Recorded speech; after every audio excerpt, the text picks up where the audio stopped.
Be a part of the best pro wrestling podcast today by supporting the Going In Raw Patreon. You can enjoy access to the live taping of the show, exclusive merchandise, and patron-only episodes, and so much more. Support Going In Raw today. Click the link in the description.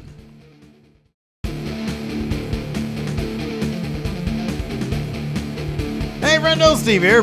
And Larson. And welcome to Going In Raw, the Dirt Sheet, the only place you need to be going for your pro wrestling news right here at youtube.com/Steven Larson, and anywhere fine podcasts are available, including iTunes, Stitcher, Podbean, SoundCloud.com/. And soon to be Larson. Spotify, right? At some point, probably before WrestleMania, we're on the road to the Autobahn to Spotify. We're on the Spotify. That's where we're at. We're going to be there soon. I hope so. Yeah, me too. We're also on Patreon at patreon.com/Steven Larson. And on Pro Wrestling Tees at prowrestlingtees.com/goinginraw. That's correct. We have 4 lovely designs there. And we're also going to be if you're going to be at WrestleMania weekend, we're going to be Internet Darlings Live. Along with Brian Zane from Wrestling with Regret. Some What Culture, Adam Blampied, and possibly Pacitti, if rumors are to be believed. JD from NY, Joe Cronin, and Grimm. Yes. So all your favorite wrestling YouTubers. There's a link in the description. More details. Yeah. Check it out. Yeah. So we have wrestling news this week, Steve. Yes, we do. Brock Lesnar is retiring from MMA. Yes. Not hugely surprising, but kind of surprising that it's just a thing now.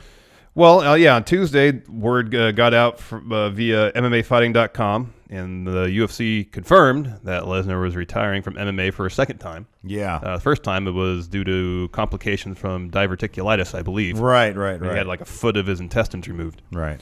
And then Lesnar has also been removed from the USDA drug testing pool, because I guess when you're on suspension, you get tested a lot.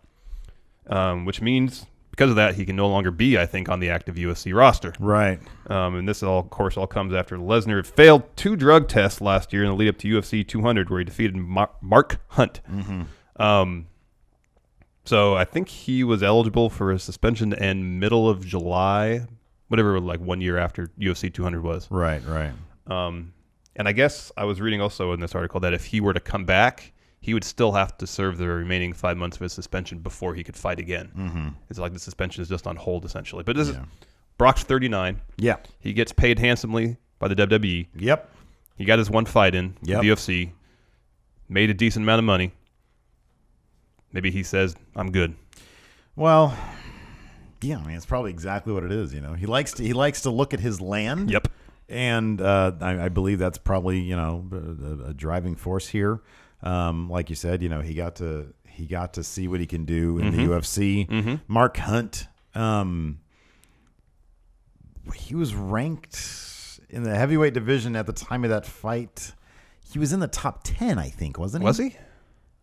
I don't remember. He was in the bottom part of the pot. Yeah. If it was like between 7 and 10, I have no idea where he's ranked now. I'm not going to look it up.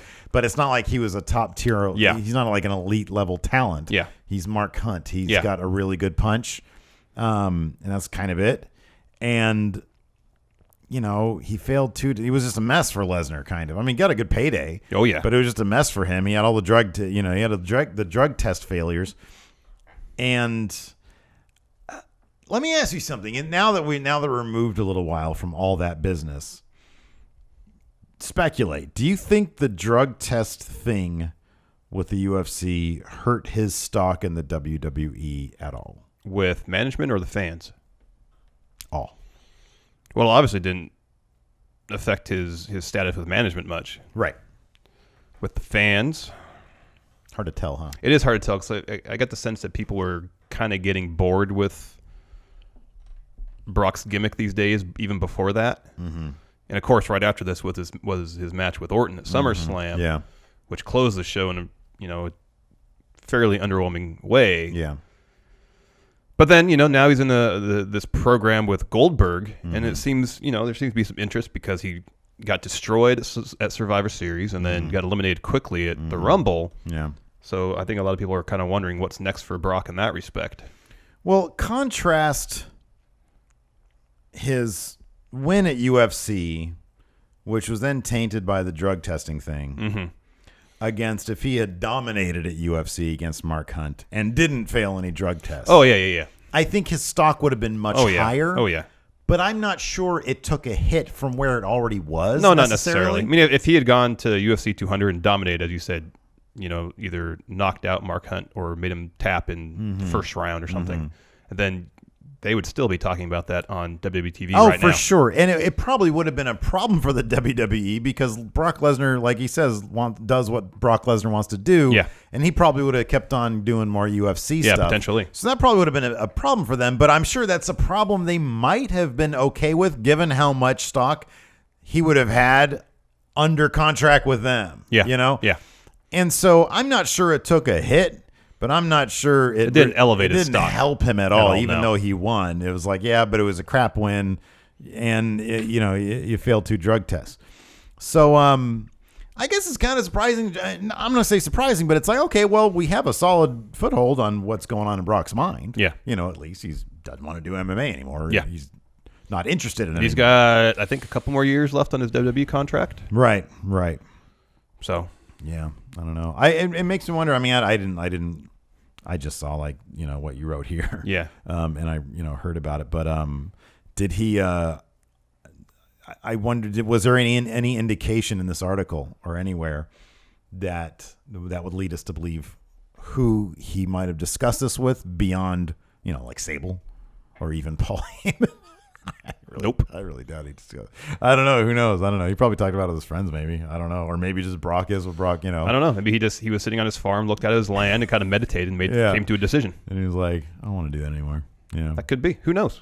What is this business next up? Angle to wrestle confirmed? Well, according to the Wrestling Observer newsletter, there was a short little bit in the newsletter this week about Kurt Angle potentially wrestling for the WWE again in the near future. Yeah. This is what Meltzer had to say. Said the plan right now is that Angle will be doing at least some wrestling in WWE. Mm-hmm. He would have to pass the physical, and obviously at best it would be very limited. Yeah. So we'd essentially have a part-timer in Kurt Angle in WWE, which I would be 100% on board with. Yeah. No, I know they can. If they want ideas, we have a whole video. Yeah, we do. The 10 Kurt Angle dream matches. 10 wrestlers he should fight. Yes. Kurt Angle has been fairly upfront from the announcement that he was going to get inducted in the Hall of Fame, that his return to WWE, at least for right now, is strictly for the Hall of Fame. But he has also been hopeful, not just recently, but in the last couple of years, that he would be able to return to wrestle in the WWE. He hasn't been very coy at all. No. He seems to have been, he's very transparent about the entire thing. Oh, yeah, like the 2-3 years ago when he was negotiating with Triple H, he was really open about it. Yeah. It's kind of refreshing. It's kind of like that Kenny Omega Q&A session where he was just laying everything out there. Yeah. It was very refreshing. But Kurt Angle similarly just seems like a really good guy, really an earnest fella, an honest guy, and high moral fiber. And I mean, this would be absolutely a perfect dream match scenario here. Get him immediately in a feud with Roman Reigns. Well, I would think obviously the match isn't going to happen at Mania. SummerSlam seems like a possibility. Yeah. And it'd be great if he was kind of SmackDown's part-timer. Yeah. Exclusively SmackDown's part-timer because all the years he spent on SmackDown doing awesome work. And SmackDown could use that star power. Yeah. It'd be pretty fantastic. Imagine Kurt Angle versus AJ. Granted, I'm sure they wrestle in TNA, but on a huge stage like SummerSlam or something like that, that'd be awesome. Yeah, no. It'd be really cool. I absolutely agree. Or have Cena and Angle wrestle again. So I don't know when the last time. Did they wrestle again after Cena's debut match? I imagine they would have had to. I would think so, yeah. That had to have happened. Because when did Angle leave? 2006? Something like that. Angle's debut match 2002? 4 years? They had to have wrestled. Yeah, you'd think so. Yeah. They probably I wonder wrestled a lot. I think Orton and Angle wrestled. Baron Corbin versus Kurt Angle. Angle versus Orton. Kurt Angle breaks Randy Orton's ankle. Does that count? Yeah, if it's a real match, yeah. Vengeance 2006. Yeah. Looks like they did. Yeah, that Angle was shortly before he left Cena then. Pay-per-view. But yeah, it'd be great to have Kurt Angle come back. It'd be fantastic. At least 2 or 3 matches a year. He can still wrestle. He just had a match against Alberto Del Rio for WCPW. There was a lot of Kurt Angle versus John Cena. Okay. Just making sure. Yeah. No. I mean, look, I would want more in terms of like, I don't know. I mean, let me think about this. Kurt Angle versus who? I mean, who haven't we seen? We have a whole video on it. Yeah, we made a whole video about it. All right, well, fuck it. Moving on. Emelina. What was that? We have kind of a story on Emelina. No, this is actually an interesting story. This whole thing I find kind of fascinating. So, Pro Wrestling Sheet had an exclusive story on Wednesday, which stated that the reason why WWE pulled the plug on the Emelina angle was that WWE creative or producers backstage, after holding rehearsals with Emma for this new Emelina character, didn't think she could pull it off. Yeah. At least how they conceive the character. Pro Wrestling Sheet report continues, quote, sources tell us Emelina was intended to be a throwback to characters like Sable and the Cat. Yeah. I figured it'd be more like the like Candice Michelle, like that kind of character. Oh. But go ahead. However, delays were caused after officials felt like she wasn't committing enough to the role, and ultimately they decided to just let Emma be evil again. That's great. When I saw this bit here about Emelina was supposed to be a throwback to characters like Sable and the Cat, don't they already have that character on the roster? It's Eva Marie. Because I don't know what they mean by a throwback, like someone who, because like Emma is, she's been wrestling for years. Mm-hmm. She's a wrestler. She's certainly a better wrestler than Sable ever was. Well, no, but I mean, both Sable and the Cat were people they tried to make into wrestlers. Yeah. Whereas Emma is a wrestler. Yeah. So I mean that right there, depending on what they mean by throwback to the Sable and the Cat, I don't know what they mean by that. I don't. Yeah, I agree. I don't know what they mean by that. And number two, like I don't. Like, are they trying to say, okay, Emelina... Is there some twist on it? Exactly. I don't know. Like, what's the gimmick? What's the twist? Like, okay, so she's this glamorous... Like, let's say, okay, Sable and the Cat. Fine, whatever. It reminded me more of, like, the mid-aughts. And a couple other places were like, yeah, so this is supposed to be like a Candice Michelle type thing. Yeah. So, like, it's more glamour than, like, substance. Mm-hmm. Is that supposed to think? But if that's the case... Where's the gimmick? Like, what's the point? Like, what in rehearsals were they asking her to do? Yeah. And what wasn't she pulling off? It's Emma. You kind of know, like we've talked about Emma a lot because when she went back to NXT, I really liked her. Yeah. Because there was this element of her. Look, Emma was perfect during her first run in NXT and her failed run on the main roster. In that seems like it's kind of her. Yes. Like if she can pull it off that well. I'm not sure how much you want somebody to get outside their comfort zone to that degree. I know. We've said several times that people, their wrestling characters should be an extension of themselves. Yeah. And if it seems like when you'll hear stories every now and again about movies getting made, directors will cast somebody and then they either start rehearsing or start shooting and they realize, okay, this is not the right choice. Eric Stoltz was originally the Marty McFly. Stuart Townsend was supposed to be Aragorn in Lord of the Rings. Oh, yeah. He got fired or replaced by Vigo after they started shooting because Peter Jackson realized, okay, maybe he's not the right guy for the role. Yeah. This seems like a case where someone in creative, speculation on my part, had this idea and they said, oh, Emma's coming back from injury. Let's do it with her. Yeah. Regardless of whether it was a good fit or not. Yeah. No, I know. And, maybe Emma just felt uncomfortable with that role. I don't know. Mm-hmm. But when I read this about the throwback to a character like Sable and the Cat, in my mind, I thought, okay, is this like... Because when we first saw those packages for Emma, we thought, okay, they're setting us up for a swerve. This could be a parody of that kind of character or something. Mm-hmm. But when I read this, I was like, okay, are they trying to do something like a manufactured...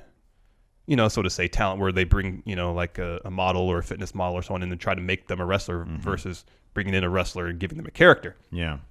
And then are they going to do a parody of that? I don't know. Because, like I said, they have Eva Marie. Mm-hmm. She is someone that never wrestled before. They brought in and have been trying to make her a wrestler. Yeah. Yeah. I don't know. I mean, it's funny because it says she wasn't committing enough to the role.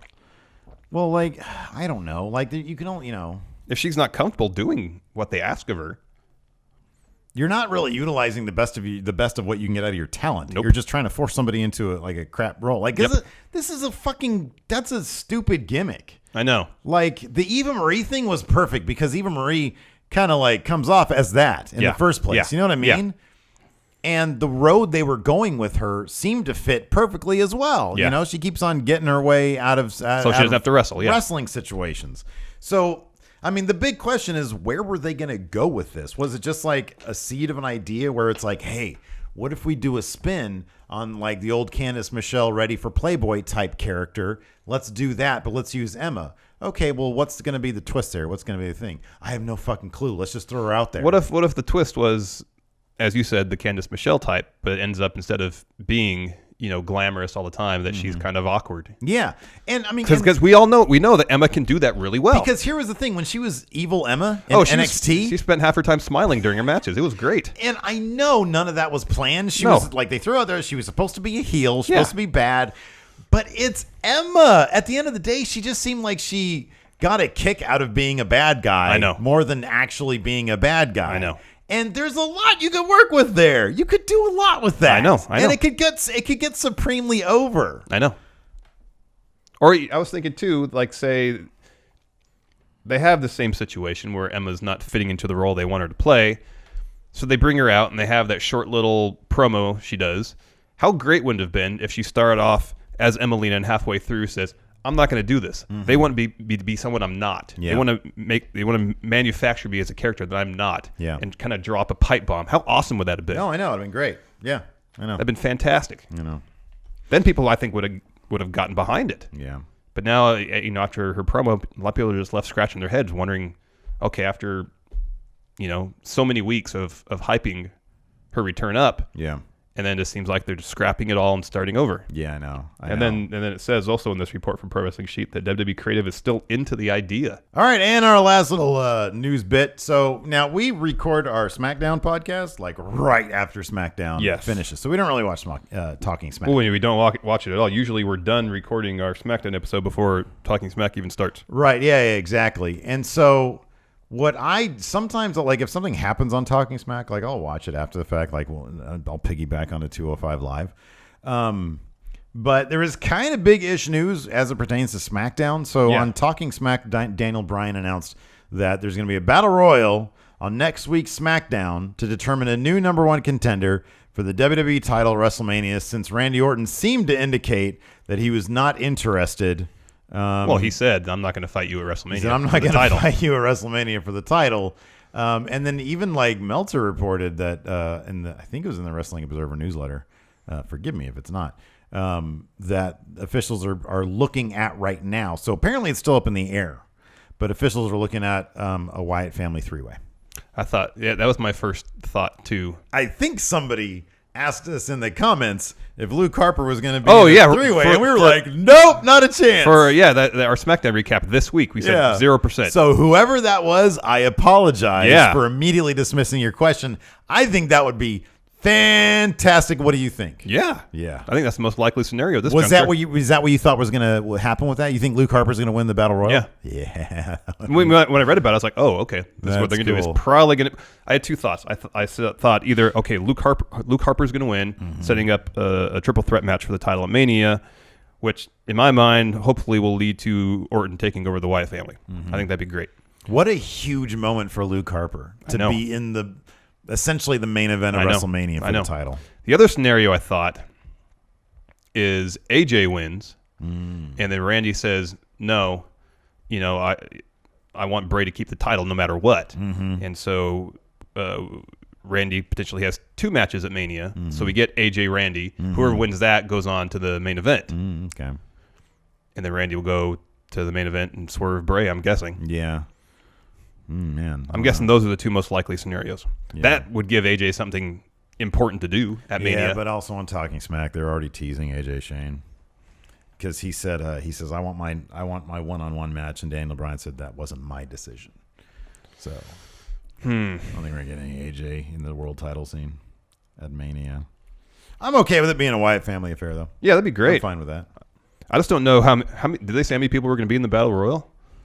Well, it's SmackDown, so they only have like 5 people. Yeah, it'll be like 8 people probably. Oh, wild card tag so we'll turmoil. Harper, AJ, Dean, Miz, Cena, Baron. I would say 8 is good. That's Dolph. 6. Dolph. And Apollo Crews. Apollo Crews on Talking Smack. He was good. Yeah. He came off as natural. He just came off as a dude, as an athlete. And I was like, okay, that's a good direction for him. Now let's expand on that a little bit. Yeah. Yeah. Are there any other scenarios that we can think of that are different than the two so far? Mm-hmm. Anything out of left field that could potentially happen? That would still make sense. I don't mean unless they have Cena win and then make it Cena, Orton, Bray. But then again, everything we've read has indicated there's going to be Cena, Nikki against The Miz and Maurice. We'd have to look for an odd man out.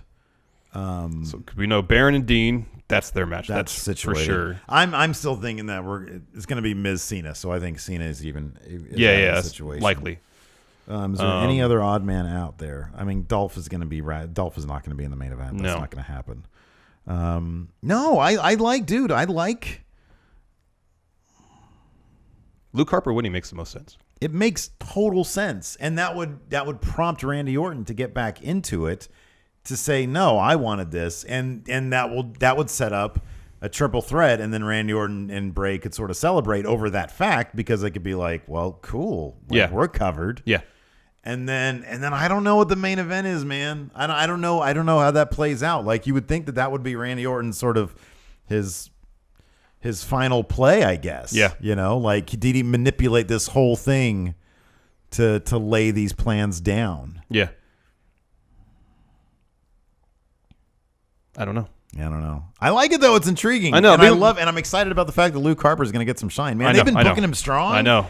And they've been giving him his own shine. I know. I love that. And he's great. Great. What would you think would be a more satisfying finish to that match? Would it be Randy just seeing his plan come to fruition and being face Randy again and winning the belt? Or, I'll ask you this question in both short term and long term. Or something more to it, like Randy taking over the family. My only problem with Randy taking over the family is, does it relegate Bray too quickly after coming to the top of the mountain? Because our big thing about Bray has always been, well, they don't really respect him enough. Randy Orton is always going to be alpha male. Like, even when he's subservient to Bray Wyatt, you always know, well, it's Randy Orton. Yeah. Bray Wyatt taking a subservient role to Randy Orton? No, it wouldn't be taking a subservient role. Oh, you mean he gets kicked out? Yes. So it'd be a face turn for Bray, essentially. It would keep things interesting. That would be like one of the few scenarios where I'd be cool with it, instead of like Orton just being happy that he beat both Wyatts. I know. That's stupid. I would be totally okay with that. I just don't know. I mean, look, I have full faith in the SmackDown writers to get to the point where Luke Harper would accept being would accept another leader of the Wyatt family.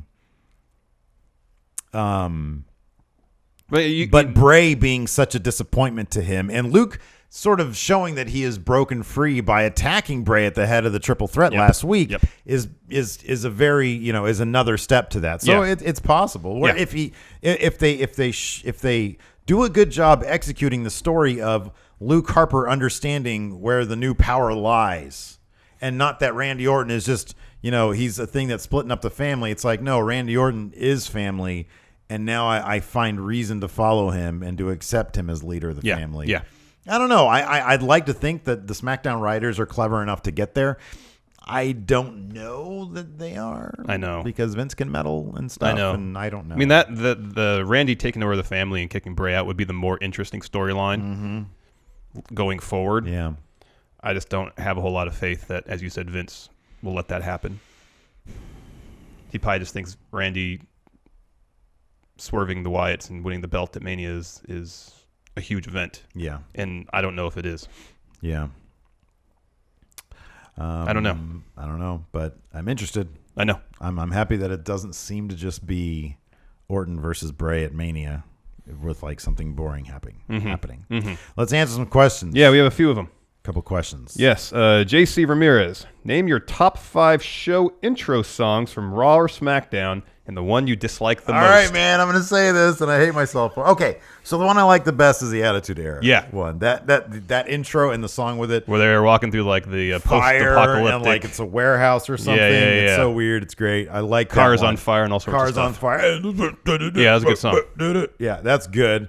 One of the ones that I like things that are really bad. You do. My thing is I like things that are really bad. I like the Nickelback one. Come on, it was good. I like the Nickelback one. It was good. No. We're getting there today. Hey, you're doing it. Oh, come on. No. Another one that I really like that's really bad is the New Generation one.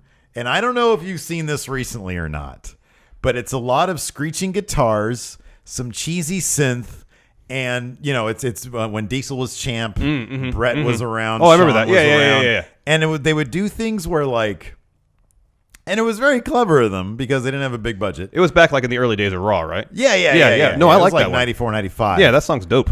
And it was like, it's so bad. It is, but it's very much of that period. And you watch it and look, I enjoyed my teenage years. Yeah. And I wasn't watching wrestling then, so it's not like a direct nostalgic thing. Like if I watch Beavis and Butthead or something, Yeah. that takes me back too. But if I watch this, I'm like, this sounds like 1994 and 1995, and those were some good fun years. And then match that with the opening graphics to Raw. Yeah, and there's great. It's a great time capsule. It is, and they had cool. They did this effect with some of the stuff where they would layer. It was like 2 layers of video of the same thing, and it was like they would make the back one black and white and blurred, and then they would mask the whatever is happening in color. Yeah, and it was very clever, you know, for what they had available to them. Yeah. I think. Yeah. So I'm gonna say those. What about you? No, I like the current one. I'm happy the current with one's not bad. one. Yeah, I like the current one. I'm happy you brought up the early Raw one because I like that one a lot. Yeah, you don't like Nickelback though. Huh? No. Oh man, there's a couple others. I think Scoops or somebody linked a video a while ago, and he was like, "Hey, I like this Raw theme," and I was like, "Oh, I remember this one. It was cool." There's been a couple through the years that have been okay that I've been happy. Yeah. But I like bad. I like bad. Bad is good. Hacksaw Bin Thuggin, longtime friendo, new Patreon. Thank you very much. Thank you. So it turns out the whole Emelina thing was dropped because Emma's natural awkward nature could not sell it. Sounds like when Dustin Rhodes took a dump on his 7 gimmick in ring. Any gimmicks you can think of, not as obviously as the gobbledygooker that should have died on re-entry because the talent could not sell it. What a good question. Yeah, this is a great question. Any gimmicks you could think of that should have died on re-entry because the talent couldn't sell it? Whoa. I just got into a fight with my mic. I'm trying to separate that from just bad gimmicks, Yeah. Because the Shockmaster is a bad gimmick. Yeah. But it was just a bad gimmick by its very nature. It wasn't necessarily because someone didn't sell it. Wasn't well, one of the bigger ones was when Ron Simmons, after he became WCW champion in a fairly historic moment, didn't then he go to WWF and they gave him he had the helmet. like a weird penis helmet? Yeah. That was dumb. Yeah. He should have just been badass Ron Simmons. I know. Although I liked the Farouk thing. I thought that was rad. Yeah. Man, WCW is just rife with this kind of stuff. It was just rife with it. They would try to do these work shoots and they were so awkward. It was great. Husky Harris. He was just a dude. I know. Now, man. Now he's the world champion. Baby Orton, I'm going to face you. Dustin. What wrestling moves do you think would do the most damage in a shoot fight? Well, I mean, like a tombstone if you drop a person on their head, probably. But yeah, sit down pile driver. Yeah. I mean, it's like if you're gonna do a Michinoku driver, but in a shoot fight, you wouldn't. I would love to see that. Tuck the person's head. You just drop them straight on their head. I would love to see that. Yeah, look, there's plenty of wrestling moves you could literally kill a guy if if it's a shoot. Styles clash. Oh God! Say tuck your chin in. Most damage in a shoot fight. I mean, arm bar. I mean, that's just a regular wrestling move, though. Yeah. Yeah, any kind of MMA submission moves where you can legit break someone's limb. Lunatic Fridge. I honestly have never been more passionate for a champion as I am Bray. In history, what wrestler were you most passionate about when they got a belt?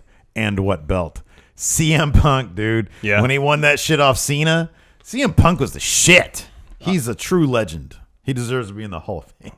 I think I marked out more for DDP winning the WCW World Title than anybody winning any belt ever. That's fantastic. I was a huge DDP fan. That's great. Back in the day. Trying to think if there's anybody else I really marked out for. I mean, Daniel Bryan was a big one, but you kind of saw that coming. Yeah. Kind of. Well, I mean, like when he won at SummerSlam, when he beat Cena. Oh yeah. I think I marked out more for that than I did when he won at Mania. Seth Rollins when we went to Mania. Yeah. Simply because it was either Roman Reigns or Brock Lesnar, and then we saw his music hit. It was like, oh, the guy that we really like. I know. That was really cool. But CM Punk taking off with that belt and all the endless possibilities that it had, and they didn't use any of those endless possibilities. None of them. But he had 400 and some odd days after he got it back from Del Rio, so that was cool. Bruce Murdoch. What a great name. Hi, friendos. I'm a training wrestler in training at Al Snow's Wrestling Academy. Oh, nice. Say hi to Al Snow for us. And Al Snow, by many, is seen as one of the best pro wrestling trainers. Who do you think would be a good trainer and why? Daniel Bryan. Exactly. I'm going to do animal moves. I know. He reminded me of John C. Reilly when he was doing Will Ferrell, yeah. You know? But I mean, there was a bit in this last season of Total Divas where he was teaching Nikki some stuff. Oh, yeah. You told me about that. And just like the patience he had. Yeah. Oh, he'd be fantastic. Instructing. He'd be fantastic. And he's one of the best wrestlers. Sami Zayn would probably be a great one. A great one. Yeah, he would be. Kenny Omega. He seems like a very patient guy. Eddie Jose Guevara Menivar. How long do you guys think Charlotte's pay-per-view streak should last? WrestleMania. Till WrestleMania. I don't want him to go because then it becomes a thing, and then it's just this thing. And then when she defends the title on Raw, you know she's going to lose it. Yeah, more often than not. I don't want it to it makes it too predictable. Shouldn't be a thing. No. Your Barber. Your Barber. First-time patron here. Thank you very much. Thank you, Barber. Have been watching since the 10 for the Win days, but to my question now, that Owens has turned on Y2J right before he did. Y2J said that he always had his back and that he would retain his title.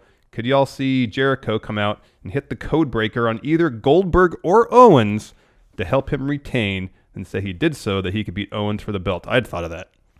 I would love that. I think it'd be great. But then, like, what would be the Triple H thing? I know. Like, that's sort of the thing that I'm more interested in to know what Triple H has up his sleeve. I know. There's a lot of moving pieces involved in that match that make it interesting. Yeah, I know. You got Joe, Seth, Kevin Owens, Triple H, Lesnar, Goldberg. Jericho. Roman Reigns. I don't know I'm involved in that at all. Braun Strowman. Okay. Scott Steiner. No. Rick Steiner. Maybe. Dog Steiner. Yes. I'll never get over this shit. It says the Steiner brothers. But it's Rick Steiner and a dog. Rick Steiner and a dog. They couldn't find a picture. I mean, there's a picture on back of both of them. Why isn't this main picture on the front? Yeah. And then give Rick Steiner his own card. Yeah. Where he can have the dog. Rick Steiner with dog. Yeah. You know? Well, that would be Rick Steiner's. Dog face, gremlin, and dog. Yeah, exactly. I don't get it. Anyways. My favorite card. Let's see here. What's the question? Oh, yeah. Lots of moving pieces. Next question. Kobe Rosenthal. Pick one NXT debut and one return for Raw and SmackDown each after Mania. Well, Shinsuke, I don't want to be my debut for Raw. Not SmackDown. Raw. My debut for SmackDown would be the Revival. Oh, yeah. Definitely the Revival. A return. One return. Return to SmackDown, I want to be Kurt Angle. Yes. Return for Raw, I want to be CM Punk. Finn Balor. Okay. Oh, yeah. There you go. Finn Balor. Empire of Filth Women's Champion Nicole 9-Volt. I'm scared, friendos. Uh-oh. This being my first WrestleMania. Is Shibata in the closet? This being my first WrestleMania I'm going to, I've been super hyped and optimistic, but as time goes on, I'm becoming more and more concerned. Uh-oh. Rollins is injured. Several storylines have yet to be established, and it's looking more and more like Balor may not be there. I just want the honest opinion from you all. As of right now, how do you think the show is going to be? I am optimistic. I think last year seemed much more like a clusterfuck in the lead up than this year. This year we've got Bray is walking into Mania as champion. Yeah, so that's I'm neat. very excited about that. Goldberg-Lesnar is probably not going to be a good match, but you get to see Goldberg probably with the Universal Championship. We'll see likely Owens versus Jericho. The match those guys are going to put on is going to be a top-notch match. We'll probably see a street fight between Triple H and Seth Rollins. They're going to be wearing jeans. But they'll go all out. But Rollins is going to be there. So you say Rollins is injured, he's going to be there. He'll be there in some capacity. We get to see The Undertaker take on Roman Reigns. Braun Strowman. Yeah, winning the Andre the Giant Battle Royal. Battle Royal. Yeah. Austin Aries There's going to be versus Neville, maybe. There's going to be some musical performance. Yes. Welcome to my house. Baby, take your clothes off. Oh, goodness. Look at my dingus. All right, let's answer some video questions, Steve. Okay, first up from CJ Rebley. I love CJ Rebley. Do you see what he's called himself? Yep. What did he get? The Indiana Stalker? Idaho Stalker. That's fantastic. It was because last week he was stalking somebody in his car. Well, he was asking his question in his car. I'm so glad he's got a good sense of humor about Yes. that too, because I like his video questions. Let's see what CJ has to say. Hey, friendo, CJ here. My question for you is, if you could make a comic book that surrounds a particular superstar's character, maybe kayfabe it, kind of like what Ultimate Warrior did, just not that extreme. I think something around Bray Wyatt would be kind of cool. Maybe visually cover his backstory, and it'd be kind of cool to see some supernatural battles between him, Undertaker, Papa Shango, other supernatural themed wrestlers. Anyway, talk to you guys later. Thank you, CJ. Thank you, CJ. Man, I want to get this trending. Listen, I got accepted. I have to whip up the artwork now. But Meltdown Comics in LA on March 6th. They're doing a WWE themed art gallery show. And I sent the good folks over at Meltdown, which is literally, and I'm not just saying this because of the art show, my favorite comic book store of all time. It's amazing. And I'm going to have a piece, assuming I can whip it up and get it out there. I sent them some of my stuff because I like to dilly-dally with the illustrations. Yes. I'm going to do a piece. I don't know what I'm going to do. I'm going to do a piece for the show. They've accepted me as a participant. So there will be a Steve Here piece hanging at Meltdown Comics in LA March 6th. It's a Monday, so I'm not going to be there. But I think it's in some sort of coordination with Boom Comics, Boom Studios, who does the WWE comic. Yes. Bummed I can't be there because I want to hit up some people and get us. Well, maybe if someone sees your work, likes it, they'll reach out. I don't want to draw it though. I just want to write it with you. Well, can you submit as your piece of art a script? Well, no, but the artwork could be a good Like icebreaker. a storyboard. It's an ice. Well, no, I want an icebreaker. Are you doing like a panel, like a comic page, or just one piece? No, a piece. Oh, It's a okay. piece, yeah. But the funny thing is, so back in the day when I used to self-publish comic books, I was trying to break into the business, but I'm a terrible businessman. I wasn't that great. But I actually met the head of Boom Studios, Ross Ritchie. Good guy. He probably wouldn't remember me now because that was literally 12 years ago, maybe even 13 years ago. Yeah. So he probably wouldn't remember me. I don't know. Your books could leave an impression. It's okay. But I met him. I had like a couple very short conversations with him. Boom Studios is huge right now. It's great. I think it was just announced on like some comic book website that a movie is being made out of one of their properties, and the announcement was that their logo is going to show up at the head Oh, wow. of the movie, which is cool, Yeah, which that's is pretty really huge. cool. Yeah, it's pretty big. So I would love to somehow finagle and say, look, Ross, I've done comics. Me and my buddy, we have a very popular, a mediocrely popular, medium-sized podcast that people seem to like. 50,000 downloads per episode. Yeah. That's people we could talk to into buying your comic book. 'Cause not a lot of people buy comic books anymore. Yeah. Look, let us write one issue. And it'd be Kevin. I already got it. Oh, yeah. Kevin Owens, Sami Zayn, That's their right. road trip. That's right. And this is what it would be. Because so like in one of their issues, it's like the lead up to Seth betraying the Shield. And like, what was that all about? So my story would be that you and I would write. It would be Kevin Owens the night after he turned, or the night of turning on Jericho, the Festival of Friendship. He's feeling really down and out, really torn up about it. He goes to pick up his rental car, and they say, I'm sorry. The rental, like, we only have one left and he's taking it. And he looks over at Sami Zayn, his former best friend. And so he's forced to go on the road with Sami Zayn, and it causes him to reflect on past friendships lost in light of this current friendship lost. And then by the end of the trip, they have to go back to being enemies. Yeah.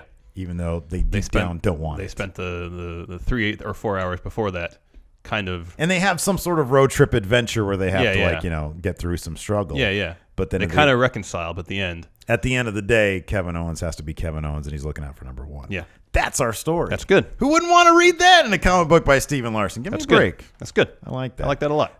Anyways, CJ, hope that answered your question. Yeah, you did. Yeah. And Ross Ritchie, if you're listening, hire these guys. Good idea. Right here. This guy is fantasy booker freaking genius over here. So, like, I'll write the dick jokes. You write the fantasy booking in the comic. Patrick Sparks has a video question. We love Patrick here. What does he have to say? Hey, friendos, Pat here. So, there's a big question, kind of a lot to it, but I'll keep it short. So, I was watching Angle Lesnar the other day in the collection, the one from SummerSlam. I don't remember the year, but it was a really good match. And there was a point where Angle had Lesnar in the ankle lock, and Kyoto had just taken a ref bump, so he was down. Therefore, Angle could not win the match with the ankle lock. In these situations, I know you gotta check your logic at the door. But, in these situations, why is it never we see, especially a more vocal wrestler, say, even Kurt Angle himself, or Chris Jericho, have somebody in their submission finisher, the ref is down from a ref bump, and they just start yelling at him like, "Hey, Kyoto, get the fuck up, I'm about to win this match. Come on, Kyoto, let's go." I don't know. It doesn't make any sense to me. I think it'd be pretty funny to see Chris Jericho yelling at Kyoto. Or like Kevin Owens yelling at Lil Nate. Or something. And the second part to this question. Do you think there's a necessity for ref bumps in a match? And do you think a referee spot has ever ruined a match? I mean, I know they have, but which ones do you think stand out the most? Thanks, friendos. Thanks, Patrick. Thank you. They've done that sometimes. Like, sometimes they'll, like, rattle them a little bit. Yeah. Although that you would think that these days that's, like, against concussion protocol, because if somebody's been knocked out, you don't do this to them. No. No. So maybe these days they're following, in my mind, kayfabe. They're following concussion protocol. Yeah, but also, like, if a ref has been knocked unconscious by something, yelling at them's not going to do any good. They can't hear you. They're unconscious. I would think that it's just their experience leads them to understand you can't really yell at him. Yeah. Like, it's not going to do anything. So you just have to wait it out. He'll come to. Now, he gave this example of Angle having Lesnar in the ankle lock. Sure. So say you're in Kurt Angle's situation where you have Lesnar middle of the ring in the angle lock. The ref is knocked out outside of the ring. What do? Do you try to revive the ref? Or do you just hold on to that submission hold as long as you can, hoping a ref will come out soon? Okay, well, here's the thing. Sometimes you have to take the situation into your own hands. Take, for example, the recent 8-star Butch Bacon versus Top Notch Super Best Team match. 9-star. On Fun Wrestling. 9-star. Right. So Butch Bacon had several opportunities to pin many of those. No, you have it backwards. What? Top Notch Super Team had many opportunities to pin. Just listen. Okay, sorry. You interrupt me every day now. It's becoming a thing between us. Butch Bacon had several opportunities to pin after a couple Bacon drivers on Captain Fun and Funhouse, and I think maybe once on Heel Supreme. But knowing the situation and knowing that if he went for the pin, cause and effect, the effect would be the rest of the Super Best team would come in and break up the pin. Well, I will. So what did he do? He, instead of going straight for the pin after the Bacon driver, understanding that his opponent's going to be down for a little bit, he went and tried to dispatch of the other two opponents and then go back to the pin. Now, it didn't work. It never worked. It never actually worked, but I think it's sound strategy. And the only reason why he was able to get the pin is because he placed the ref. He made sure that when the ref dropped down for the count, the ref would be between Heel Supreme. No, Heel Supreme whiffed on his breakup attempt. Right, but the ref was right there. Whiffed completely. The ref was right there. That altered his trajectory. Maybe. That's what you want to do. Alter the trajectory. Heel Supreme whiffed. Completely. But I guarantee if the ref wasn't there, he wouldn't have whiffed. You still didn't answer my question. So I'm assuming you mean... Can we do a Boom Studios comic about Steiner and his dog? Yes, that's a good idea. The story behind this picture? Yeah, I want to know the story behind that picture. That's a beautiful dog.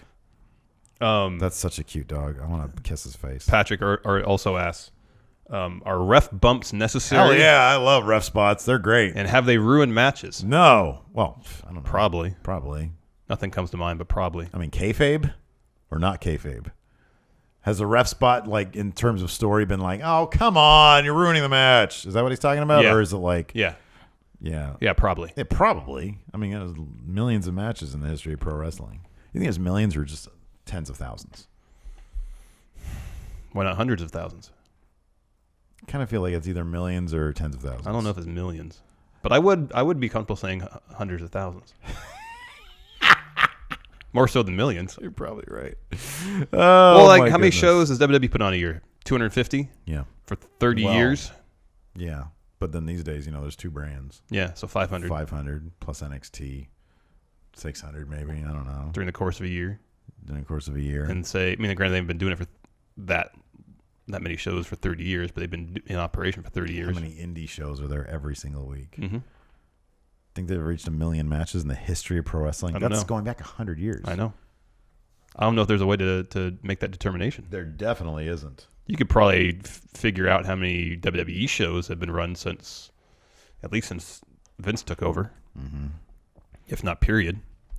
I'm just going to put this in Google really quick before we sign off. How many wrestling matches ever? Pro wrestling matches in history have there been in all of history? Time and space. Of Earth. Well, you're limiting yourself there. Well, I don't really think I am. History professional ranking in the top 100. It doesn't say. We should make that our life's work. Jesus, that's ridiculous. I'm going to ask Dave Meltzer and see what he says. I'm going to tweet at him and say, how many pro wrestling matches have there been in all of history of Earth? Yeah. Dave Meltzer. And I'm sure he's going to give me like an exact number. Then he's going to write a very extensive Wrestling Observer newsletter about that subject. About that question. That question. That would be interesting. I know, right? Exactly. Have number of breakdowns based on promotions. Yeah. That'd be interesting. Yeah, very interesting. Anyways, that's it. That's it for the Dirt Sheet. Thank you for tuning in. Take a look at Count Out this week. Should be good. Yeah. Till then, we'll talk to you guys later. Bye.